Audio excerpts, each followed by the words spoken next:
Hey Harbor Covenant, this is another of my occasional check-ins with you just to let you know that I miss you.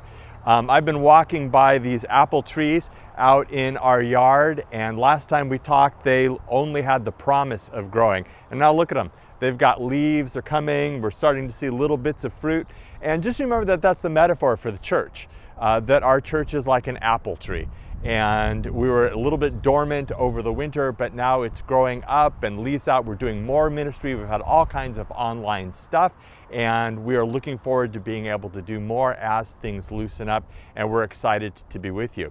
The other thing that I was thinking about this past week was it has been a long time since we have been together, and I think a lot of us are at that point where maybe we're dealing with a little bit of free-floating depression and just tired of the way things are. And I was thinking about this line in Psalm 42 that says, "Why are you so downcast, my soul? Why are you in such despair? Put your hope in the Lord." And then there's this wonderful line in there where the psalmist says, "I remember when I used to go to the house of the Lord." And I was like, oh my gosh, I remember when I used to go to the house of the Lord. Remember when you used to go to the house of the Lord? And part of my depression, I think some days, is just that we can't be together. But it's coming. And we are grateful for being able to be online, for the connections that are happening over Zoom. But just hold on to that psalm, and every time you feel like you're a little bit despairing, a little bit downcast, put your hope in God. And incidentally, that's what we're going to be talking about this next Sunday too in the sermon, How Then Shall We Live? We're going to talk about holding on to hope. I read a line this week that said that hope is what you get when you realize that you can have a different way of looking at things. And Jesus gives us a different way of looking at things, even in the midst of all the coronavirus craziness.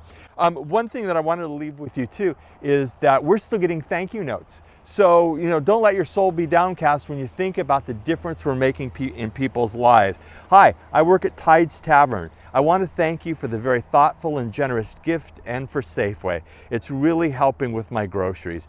During this unprecedented time, it's so wonderful that people are trying to help others survive. Thank you for caring so much. Precious people, my name is Cheryl. I work at Sunset Grill. I was rolling change to buy groceries when Liz called to tell me that we had gift cards from you. I cried. Thank you. God is good all the time. Much love to you. Harbor Covenant Church, thank you so much for the Safeway Albertsons gift card. It was very helpful during these trying times. God bless. An employee of Sunset Grill. We both received gift cards from you through Anthony's for Groceries, and it's made a world of difference. Dearest Harbor Covenant Church, thank you so incredibly much for your very kind and generous grocery card gift donations. We're extremely grateful and appreciative, hoping you all are happy and healthy. All our love from Anthony's Restaurants employees. Don't be downcast. Hope in God. We'll go to his house again soon.